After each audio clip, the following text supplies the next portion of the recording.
பர்திமேயு சுவிசேஷ ஊழியங்கள் வழங்கும் நற்செய்தி நேரம். தேவ செய்தி பாஸ்டர் ஆர். அகஸ்டின். இந்த நாளில் உங்களோடு பேசி வருகிறேன். காரியங்களை வாய்க்கச் செய்கிற கர்த்தர். இன்னைக்கு அநேகர் சொல்றீங்க, ஏன் காரியம் வாய்க்கலை, எனக்கு மட்டும்தான் வாய்க்கலையா, மற்றவங்களுக்கெல்லாம் வாய்க்குதே அப்படிங்கிறீங்களே. நாம் முதல்ல யாரை தேடுறோம்? உங்கள் வேதத்தை திருப்புங்க. மத்தேயு எழுதின சுவிசேஷம் 6ஆம் அதிகாரம் 33வது வசனத்தை அப்படி எல்லாரும் எடுக்கிற வரைக்கும். தேவனுக்கே மகிமை, தெய்வத்துக்கே மகிமை, என்னை தேடி வந்து மீட்டவனே தினம் உமக்கே மகிமை, என்னை தேடி வந்து மீட்டவனே தினம் உமக்கே மகிமை. ஐயா வாழ்க வாழ்க, உன் நாமம் வாழ்க. ஐயா வாழ்க வாழ்க, உன் நாமம் வாழ்க. தேவனுக்கே மகிமை, தெய்வத்துக்கே மகிமை, என்னை தேடி வந்து மீட்டவனே தினம் உமக்கே மகிமை. ஐயா வாழ்க வாழ்க, உன் நாமம் வாழ்க. ஐயா வாழ்க வாழ்க, உன் நாமம் வாழ்க.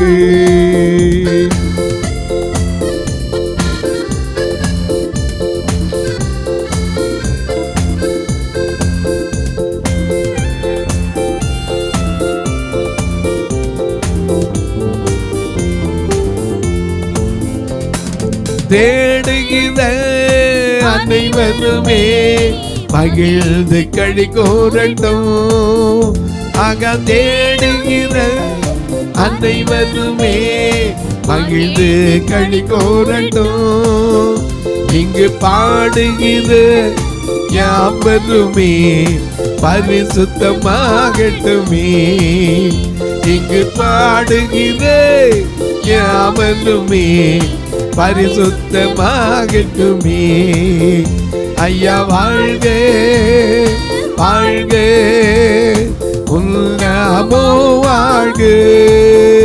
ஐயா வாழ்க வாழ்க, உன் நாமம் வாழ்க.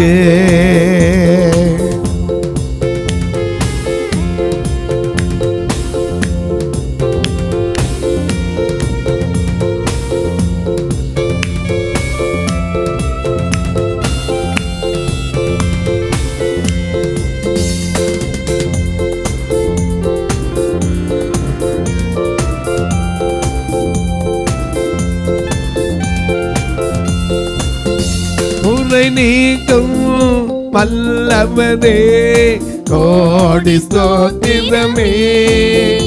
ஆக குறை நீக்கும் வல்லவரே கோடி ஸ்தோத்திரமே. பாவக்கரை போக்கும் கர்த்தாவே கல்வாரி நாயகரே. கரை போக்கும் கர்த்தாவே கல்வாரி நாயகரே. ஐயா வாழ்க வாழ்க, உன் நாமம் வாழ்க. ஐயா வாழ்க வாழ்க, உன் நாமம் வாழ்க.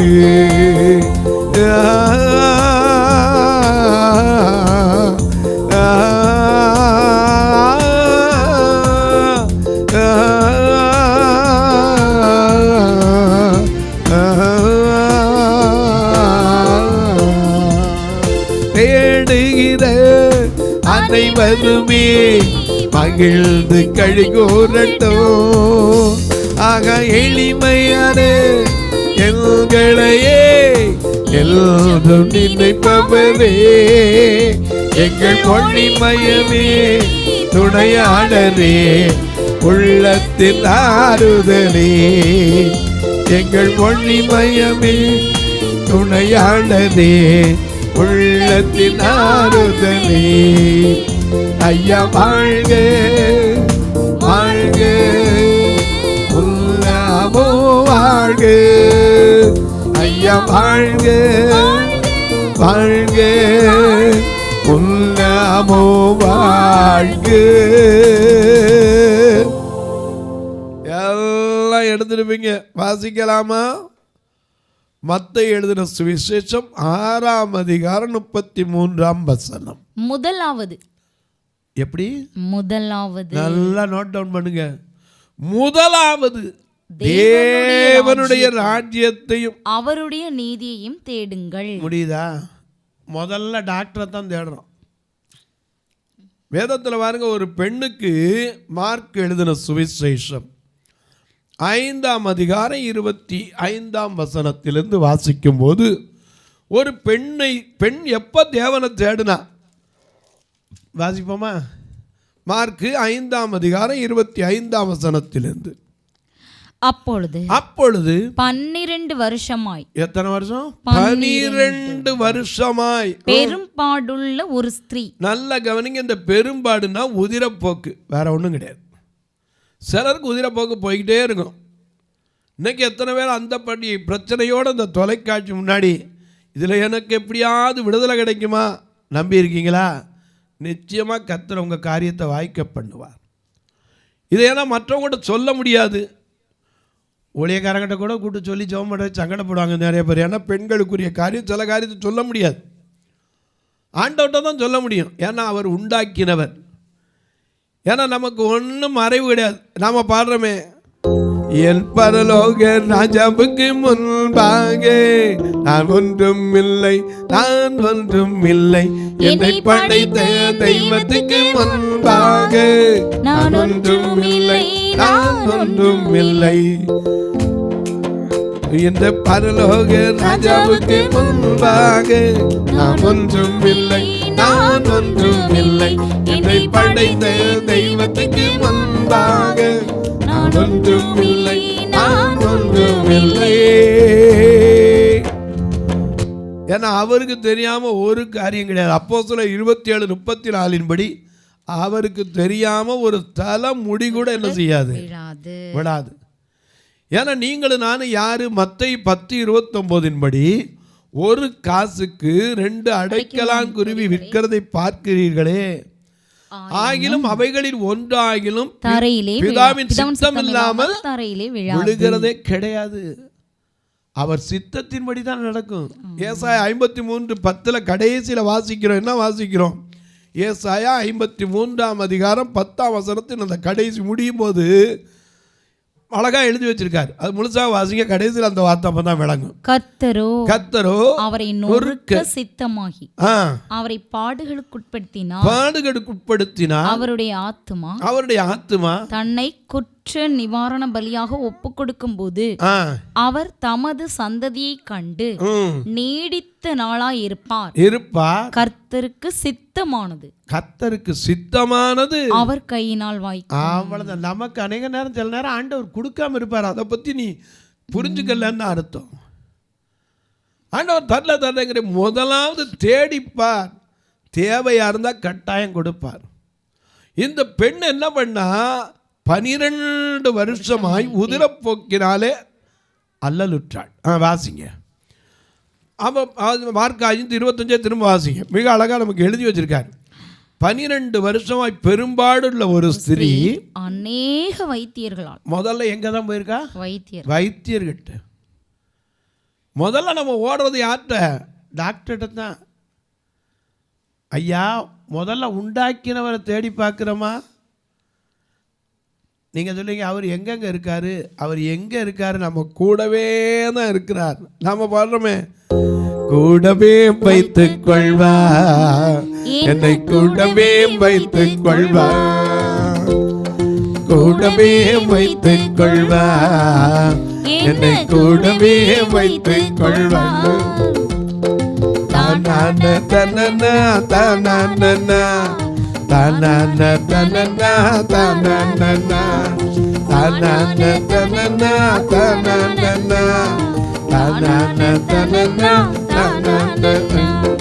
என் நேசர் வருவார் மேகங்கள் நடுவே தன்னோடு சேர்த்து கொள்வார். என் நேசர் வருவார் மேகங்கள் நடுவே தன்னோடு சேர்த்து கொள்வார். என்னை கூடவே வைத்துக் கொள்வார்.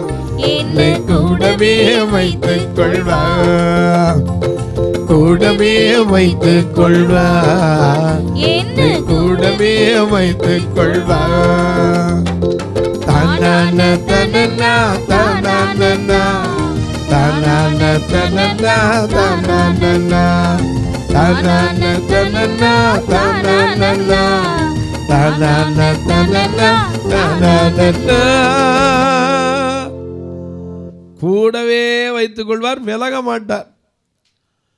எனக்கு அன்பானவர்களே, முதல்ல என்ன செய்யறா? அநேக வைத்தியர்கள், வாசிங்க, அநேக வைத்தியர்களால் மிகவும் வருத்தப்பட்டு. வைத்தியர்கிட்ட போனால் என்ன ஆகணும்? சுகமாகணும். ஏன் வருத்தம் வருது? ஒருத்தர் நான் கொடுக்குற மாத்திரை நல்லதுன்னு சாப்பிட்டு இவர் உடனே இந்த மாத்திரையில் நான் வேற எழுதித்தாரேன், நான் வைத்தியரை குணம் சொல்ல. இவங்க போய் சொல்லாங்க, அந்த டாக்டர்கிட்ட போனேன்னா எவ்வளோ மாத்திரை கொடுத்தா பண்ணுங்க, அதை விட்டுருங்க, நான் வேற தாரேன். கடைசியில் வீடு முழுக்க எங்கே பார்த்தாலும் என்ன இருக்கும்? மாத்திரை. அநேக வீடுகள் இன்னைக்கு அப்படி இருக்கா இல்லையா? அங்கே போய் எழுதி, இங்கே போய் எழுதி, அவர்கிட்ட போய் இவர்கிட்ட போய், கடைசியில் எல்லாம் போனாலும் ஒன்றும் சுகமாக இருக்காது. பரம வைத்தியர் ஐயா அவர் நமக்கு வாக்கு பண்ணியிருக்காரு. யாத்திராகம் 23:25 உன் வியாதியை உன்னிலிருந்து விலக்குவேன். ஏன்னா அவர் யாரு? பச்சமுடன் ரட்சை செய்யும் உபகாரி, பெரும் பாம்பு பிணிகள் நீக்கும் பரிகாரி. பச்சமுடன் ரட்சை செய்யும் உபகாரி, பெரும் பாம்பு பிணிகள் நீக்கும் பரிகாரி. இயேசுவின் நாமமே திருநாமம், அவர் இருதயத்தால் தொழுவோர் நாமம். இயேசுவின் நாமமே திருநாமம், முழு இருதயத்தால் தொழுவோர் நாமம்.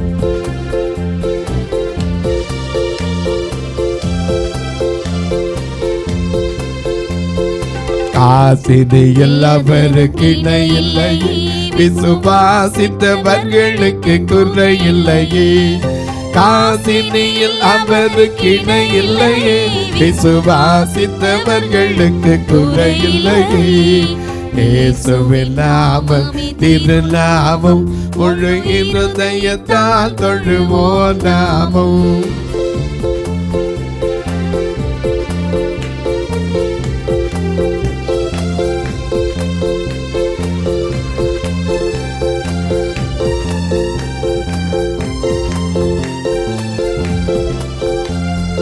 விண்ணவரும் பண்புடன் கொண்டாடும் நாமம், கடும் வேதாளங்கள் பயந்தோடும் ஜீவநாமம். விண்ணவரும் பண்புடன் கொண்டாடும் நாமம், கடும் வேதாளங்கள் பயந்தோடும் ஜீவநாமம். இயேசுவின் நாமம் திருநாமம், முழு இருதயத்தால் தொழுவோர் நாமம். அவருக்கு இணை கிடையாது. காசினியில் அவருக்கு இணை இல்லைன்னா அவரை போல ஒரு வைத்தியர் கிடையாதுங்க. நீங்கள் கேட்கலாம், ஐயா உங்களுக்கு கண்ணு தெரியல, உங்களுக்கு சோமாக்கி இருக்க வேண்டிய, அவரை போல ஒரு வைத்தியர் இல்லை, அவரை தானே தினம் பேசுகிறீங்க பாடுறீங்க, உங்களுக்கு கண்ணு தெரியாதா? வைக்கக்கூடாதா? வச்சிருவார். வச்சுட்டா நான் இப்படி நிற்க மாட்டேன். உடனே உங்களை மாதிரி நானும் பார்க்க ஆரம்பித்து இதெல்லாம் என்னையா வேலை விட்டுட்டு ஓடியே போயிடுவேன். கொஞ்சம் கஷ்டம் வந்தால் எதுக்கு இதை போய் உட்காந்துட்டு போனால் நம்ம எவ்வளோ சம்பாதிக்கலாம், எவ்வளோ வைக்கலாம், எனக்கு உலகத்தின் மேலே ஓடி போயிடும் ஆசை. ஆண்டவர் எதை செஞ்சாலும் ஒரு நோக்கம் இல்லாமல் செய்ய மாட்டாருங்க. யோவான் 9 சீஷர்கள் கேட்குறாங்க ஒரு கண்ணுதிராவனை பார்த்து, ரவி இவன் குருடனாய் பிறந்ததுக்கு காரணம் என்ன? இவங்க அப்பா அம்மா எதுவும் பாவம் செஞ்சாங்களா? இவன் ஏதாவது பாவம் செஞ்சானா? இயேசு சொன்னார், அப்பா இவன் செஞ்ச பாவத்தினாலையும் கிடையாது, இவங்க அப்பா அம்மா செஞ்ச பாவத்தினாலையும் கிடையாது. ஒரு நோக்கம் இருக்கு, என்ன தெரியுமா? என்னுடைய நாம இவனை கொண்டு மகிமைப்பட வேண்டும். நாம பாடுறோம்ல, உந்தன் நாமம் மகிமை பெற வேண்டும் கர்த்தாவே, உந்தன் அரசு விரைவில் பெற வேண்டும் கர்த்தாவே. ஜெபிக்கிறோம், நாங்கள் துதிக்கிறோம், ஜெபிக்கிறோம், நாங்கள் துதிக்கிறோம். உந்தன் நாமம் மகிமை பெற வேண்டும் கர்த்தாவே, உந்தன் அரசு விரைவில் வர வேண்டும் கர்த்தாவே. ஜெபிக்கிறோம், நாங்கள் துதிக்கிறோம், ஜெபிக்கிறோம், நாங்கள் துதிக்கிறோம். ஆண்டவர் அதுக்கு தாங்க வச்சிருக்காரு. அவருடைய நாமத்தை சொல்றதுக்கு ஒரு குறைய அனுமதிச்சிருக்காருன்னா அதை கொண்டு அவருடைய நாமத்தை மகிமைப்படுத்துவார். ஆமென். நீங்கள் கேட்கலாம், எத்தனையோ பேர் இப்படியாங்க இருக்காங்க. இல்லைங்க, எல்லாரும் இருந்தால் எத்தனையோ விதவைகள் இருந்தாங்க. ஆனால் சாரிபாத்தில் இருக்க ஒரு விதவைக்கு தான் கர்த்தர் ஏலியா தீர்க்கதரிசி சாப்பாடு கொடுக்குறதுக்கு வாய்ப்பு வச்சா. எத்தனையோ குழந்தை இல்லாத பெண்ணு இருந்தால் ஒரு சுனேமியாள் வீட்டை தான் போய் எலிசா தங்குனா. இன்னைக்கும் சொல்லுவேன், ஆண்டவருடைய நோக்கத்தை நமக்கு தெரியாதுங்க. அநேக நேரங்களில் நமக்கு நினைக்கிறோம், முதல்ல ஆண்டவரை தேடி பாருங்க. முதலாவது தேவனுடைய ராஜ்யத்தை அவருடைய நீதியும் தேடுங்கள், அப்பொழுது இவைகளெல்லாம் என்னென்ன தேவை உங்களுக்கு உண்டு எல்லாமே கொடுக்கப்படும். ஏன்னா இவைகளெல்லாம் தேவை என்று ஒரு பரமபிதா அறிந்தும் இருக்கிறார். அவருக்கு தெரியும் என்ன தேவை, எப்ப தேவை. அவருக்கு சித்தமான கட்டாயம் கொடுத்தே தீருவார். நீங்க நினைக்கலாம், ஒரு காரியத்தை சொல்றேன் கேளுங்க. ஒரு சமயத்தில் ஒரு அம்மா ஒரு குழந்தைய அடித்து கூட்டிகிட்டு போனாங்க. எனக்கு தெரியாது, அது அழுதுகிட்டே போச்சு. நான் கேட்டேன், அம்மா எதுக்கு அந்த குழந்தைய அடித்து கூட்டிகிட்டு போகிறீங்க? ஐயா நீங்கள் கேட்குறீங்க, நான் பதில் சொல்கிறேன். அதுவும் கண்ணு தெரியாமங்களா இருக்கீங்க. அது மட்டும் இல்லை, டிவியில் தினம் நான் அவங்கள பார்க்குறேன், அதனால சொல்கிறேன். மற்றவங்களாத போயா வேலையை பார்த்துட்டுமே, நீங்கள் கேட்குறதுக்கு நான் பதில் சொல்லித்தான் ஆகணும். சொல்லட்டுமா? நாங்கள் சொல்லுங்கம்மான்னு. இந்த குழந்தைக்கு ஐஸ்கிரீம் கேட்டு அழுகிறா. இது வாங்கி கொடுக்கறது பெரிய காரியம் இல்லை, இன்றைக்கி வாங்கி கொடுத்துருவேன். அதுக்கப்புறம் 10 நாள் படுற பாடு தாங்காதியா, அதுக்காகத்தான் அவளுக்கு கொடுக்கலை. சில நேரம் ஆண்டவர் கொடுக்காமல் இருக்கிறார்னா அதுக்குள்ளே நமக்கு இருக்கிற ரகசியம் தெரியாதுங்க. ஏன்னா நம்ம எப்படி வேணா ஜெபம் பண்ணுவோம். யாக்கோபு எழுதின நிருபம் 4ஆம் அதிகாரம் 2ஆம் வசனத்திலிருந்து பாருங்க பார்ப்போம். மிக அழகாக நமக்கு எழுதி வைத்திருக்கிறார். நீங்கள் இச்சித்தும் உங்களுக்கு கிடைக்கவில்லை, நீங்கள் கொலை செய்தும் பொறாமையுள்ளவர்களாய் இருந்தும் அடைய கூடாமற் போகிறீர்கள். சண்டையும் யுத்தமும் பண்ணியும் நீங்கள் விண்ணப்பம் பண்ணாமல் இருக்கிறதினாலே உங்களுக்கு சித்திக்கிறதில்லை. நீங்கள் விண்ணப்பம் பண்ணியும் உங்கள் இச்சைகளை நிறைவேற்றும்படி செலவழிக்க வேண்டும் என்று தகாத விதமாய் விண்ணப்பம் பண்ணுகிறபடினா பெற்றுக்கொள்ளாமல் இருக்கிறீர்கள். வாய்க்காம போறதுக்கு ஒரு காரணம் இருக்கு. நமக்கு தேவையில்லாத போய் ஜெபம் பண்ணிக்கிட்டு தான் அவருக்கு தெரியும் என்ன தேவை, எப்போ தேவை, எந்த அளவு தேவை. அவர் தருவார். யாருக்கு எப்போ தரணும், பணத்தை கொடுப்பாரு. நாம் நிற்க முடியுமா? பணம் வந்துருச்சுன்னா மனுஷனுக்கு புத்தி மாறி போயிடும். அதனால தான் அளவோடு கொடுக்குறாரு. நிறையா கொடுத்துட்டாருன்னா புத்தி மாறி போனதை நீங்களே இன்றைக்கி கேட்டால் பல பேரை உதாரணம் சொல்லுவீங்க. நிறையா வந்துச்சா, என்ன பண்ணாங்கன்னே தெரியலையா, அப்படி போட்டாங்க இப்படி போட்டாங்க. எனக்கு அன்பானவர்களே, அவர் கொடுப்பார். எப்போ கொடுக்கணும், நம்ம தகாத விதமாக கேட்டு வரலன்னா தகுந்தபடி கேட்டால் நமக்கு கட்டாயம் கொடுப்பது. ஏன்னா ஏற்கனவே கொடுத்துருக்கார், எல்லாத்தையும் கையளித்து விட்டார். ஆதாம் ஏவாளை பெண்ணாக படைத்த போதே ஆதியாகமம் 1:26-27 தம்முடைய சாயலாக தமது ரூபத்தின்படி மனுஷனை உண்டாக்கி அவர்களை ஆணும் பெண்ணுமா உருவாக்கி அவங்கள போய் ஆசீர்வதித்தார். நீங்கள் பழகி பெருகி பூமியை நிரப்பி அதை கீழ்ப்படுத்தி சமுத்திரத்தின் மச்சங்களையும் ஆகாயத்து பறவைகளையும் பூமியின் மேல் நடமாடுகிற சகல மிருக ஜீவன்களையும் ஜந்துக்களையும் ஆண்டு கொள்ளுங்கள் என்று சொல்லி தேவன் அவர்களை ஆசீர்வதித்து விட்டார். எல்லாத்தையும் கொடுத்துட்டாருங்க, தன்னையே கொடுத்துட்டாரு. அதை விட என்ன கொடுக்கணும்? என்ன கொடுப்பே இயேசுவுக்கு, என்னில் ஒன்றும் இல்லை ஐயா, எல்லாமே இயேசுவே. என்ன கொடுப்பே இயேசுவுக்கு, என்னில் ஒன்றும் இல்லை ஐயா, எல்லாமே இயேசுவே. என்ன கொடுப்பே.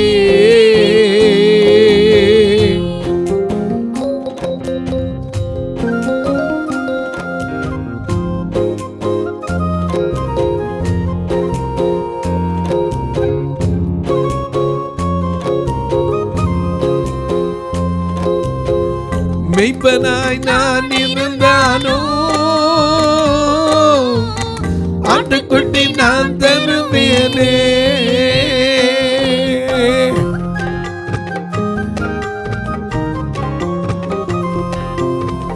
மெய்ப்பனாய் நான் இருந்தானோ, ஆட்டுக்குட்டி நான் தருவேனே. வெள்ளை தூபம் போல வர்க்கம் அள்ளி அள்ளி கொடுப்பதற்கு, வெள்ளை தூபம் போல வர்க்கம் அள்ளி அள்ளி கொடுப்பதற்கு, என்னில் ஒன்றும் இல்லை ஐயா, எல்லாமே இயேசுவே. என்னில் ஒன்றும் இல்லை ஐயா, எல்லாமே இயேசுவே. என்ன கொடுப்பே இயேசுவுக்கு, என்னில் ஒன்றும் இல்லை ஐயா, எல்லாமே இயேசுவே. என்ன கொடுப்பே.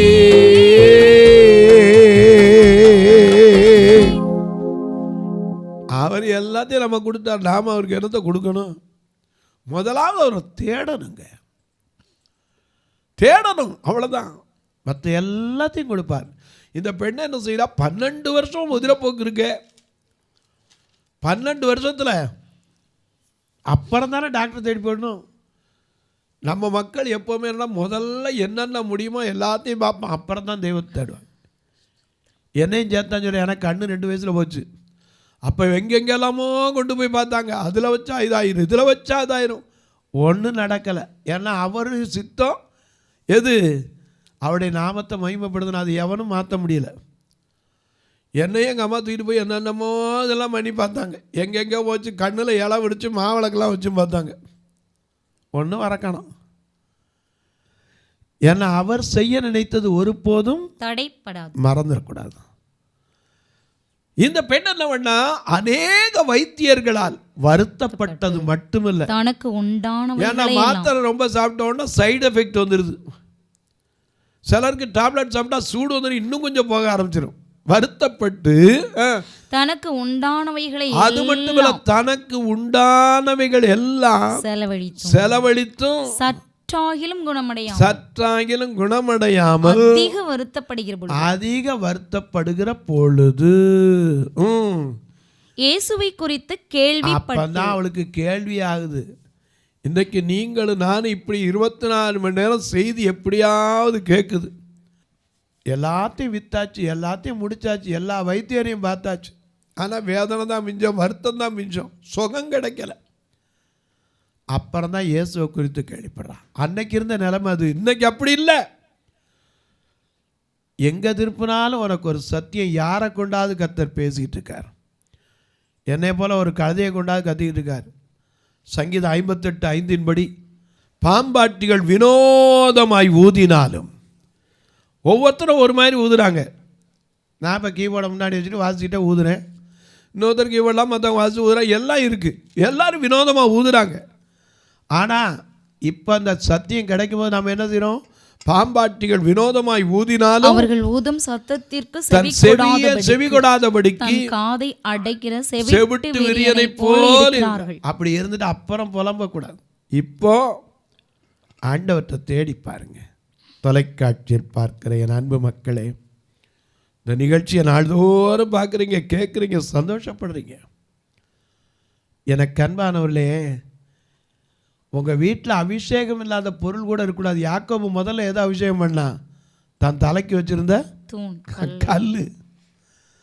எனக்கு அன்பானவர்களே, அபிஷேகம் இருந்தால் போதும். உனக்குள்ள எல்லாம் அந்த தாவீது நகரத்திற்கு அந்த அபிஷேகத்தை திரும்பினா. இன்றைக்கும் அணைகள் கட்டுறாங்க, எதுக்கு? வறட்சியான காலத்தில் அதை எடுத்து என்ன செய்யறதுக்கு, பயன்படுத்துறதுக்கு. அன்னைக்கு அணை கட்டின ஒரு அரசன் எசேக்கியா. ஏன்னா அவன் செய்ததெல்லாம் கர்த்தர் வாய்க்க செய்தார் என்று 2 ராஜாக்கள் 18:7 வாசிக்கிறோம். அவனோடு கர்த்தர் இருந்தால் அவன் செய்ததெல்லாம் வாய்த்தது. எனக்கு கண்பானே, இன்றைக்கு நமக்கு வாய்க்காமல் போகுதுன்னா காரணம் என்ன? முதல்ல தேவனுடைய ராஜ்யத்தை தேடுறோமா? தொலைக்காட்சியை பார்க்குற நீங்கள் இன்றைக்காவது ஒரு தீர்மானம் எடுங்க, ஆண்டவரை உம்மை முதல்ல வைத்து மற்ற காரியத்தெல்லாம் பின்னாடி வைப்பேன். ஏன்னா எனக்காக யாவையும் செய்து முடிக்கிறவர் நீர். இந்த நம்பிக்கை உங்களுக்குள்ள வந்திருக்கா? உங்களுக்காக நானும் ஜெபிக்க போகிறேன். அதுக்கு முன்னாடி ஒரு சில காரியங்களை சொல்லுவேன். எங்கள் ஆலயத்தில் ஒரு ஞாயிற்றுக்கிழமை கூட நான் சாப்பிடாமல் அனுப்புகிறதே கிடையாது. உங்கள் பிறந்த நாள், திருமண நாள் போன்ற நல்ல நாட்களிலே கர்த்தர் உங்களை ஏவினால் ஒரு நேரம் உணவு கொடுக்காதோலாம், உடை கொடுக்காதோலாம், ஏன் கண்ணு தெரியாங்களுக்கு ஊன்றுகோல் கொடுக்காதோலாம், ஏன் வேதாகமம் ஆடிய வேதாகமம் கொடுக்காதோலாம். எத்தனையோ பேருக்கு நல்ல துணிமணி கூட இன்றைக்கி எத்தனையோ பேருக்கு இல்லாமல் இருக்குது. சிலர்லாம் பார்த்திங்கன்னா ஆசைப்பட்டு தன்னால் முடிஞ்ச ஒரு 4 புடவை 10 புடவை வாங்கி அனுப்புகிறாங்க. அன்றைக்கெல்லாம் ஒருத்தர் 60 புடவை அனுப்பியிருந்தார். எனக்கு பார்த்துட்டு ரொம்ப சந்தோஷம். இந்த பார்வையற்ற பிள்ளைகளுக்கு, பெரியவங்களுக்கு, பெண்களுக்கு அதை மனசார கொடுக்கும்போது எத்தனை பெரிய ஆசீர்வாதம். நீங்களும் அப்படிப்பட்ட காரியங்கள் ஏவப்பட்டால் நீங்களும் தொடர்பு கொள்ளலாம். அது மட்டும் இல்லை, ஒரு கட்டுமான பணி பார்வையற்ற சகோதரிகளுக்காக நடந்து வருது. ஏன்னா வயதான பிறகு எல்லாம் தள்ளி விட்டுறாங்க. இவங்களை இருக்க வைக்கிறதுக்கு ஒரு சதுரடி 2300 நீங்களும் ஒரு சதுரடி கர்த்தர் ஏவினால் இதற்கென்று உதவலாம். எப்படி தொடர்பு கொள்ள? இதில் 2 நம்பர் வந்துக்கிட்டே இருக்கும், ஜிபே, ஃபோன்பே. அது மட்டும் இல்லை, ஒரு வேளை அக்கௌண்ட்டுக்கு வைக்கணுங்கிறத நாங்கள் நிறையா தரணும்னு நினைக்கிறோம். ஆனால் கணக்கு வைக்கணுமே, என்கிட்ட கேளுங்க, அதுக்கு தனி அக்கௌண்ட் இருக்குது, உங்களுக்கு தரேன். நீங்கள் அதன் வழியாக கொடுத்துட்டு உங்கள் ஆதார் நம்பரோ ஃபேன் நம்பரோ அதை கொடுப்பீங்கன்னா உங்களுக்கான கணக்கு வைப்பதற்கு அந்த காரியத்தை உபயோகப்படுத்தலாம். இப்போ உங்களுக்காக ஜெபிக்கட்டுமா? நல்ல பிதாவே, நன்றியோடு துதிக்கிறோம் சுவாமி. இந்த மன மகிழ்ச்சியான நாளிலே தேவனுடைய ராஜ்யத்தின் நீதியை தேடினா அப்போ எல்லாம் வாய்க்கும் என்று சொல்லப்பட்டிருக்கிறது. இன்றைக்கு யார் யார் உம்மை தேடுகிறார்களோ அவர்களுக்கெல்லாம் கர்த்தர் வாய்க்க செய்யும். பிறந்த நாள், திருமண நாளை நினைவு கூறுவர்களுக்காக ஜெபிக்கிறேன். தங்களுக்கு அன்பான இழந்து தவிக்கிற ஆறுதலற்ற மக்களுக்காக ஜெபிக்கிறேன். வயது முதிர்ந்தோருக்காய், வாலிப தம்பி தங்கையருக்காக ஜெபிக்கிறேன். ஒவ்வொருடைய கண்ணீர் கவலைகள் மாறட்டும். இயேசு கிறிஸ்துவின் ஈடு இணையற்ற வல்லமையுள்ள நாமத்தில் ஜெபிக்கிறேன் நல்ல பிதாவே, ஆமென். சபை ஆராதனை ஞாயிறு காலை 10 மணி முதல் 12 மணி வரை.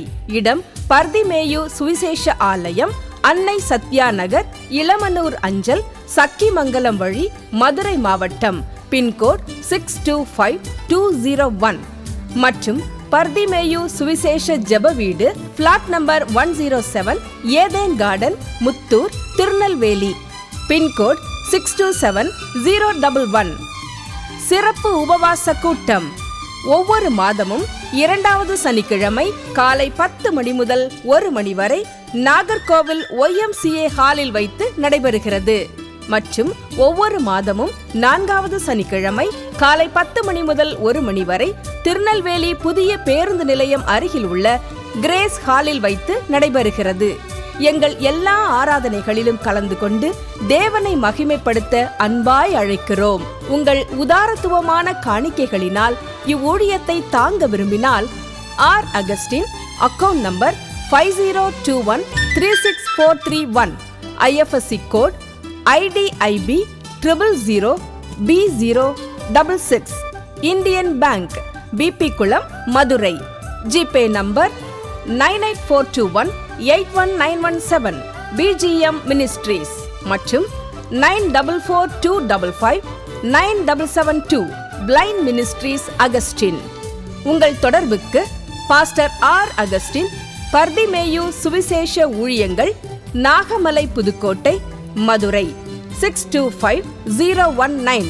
தொலைபேசி எண்கள் 9842181917 மற்றும் 9442559772. கர்த்தர் தாமே உங்களை ஆசீர்வதிப்பாராக.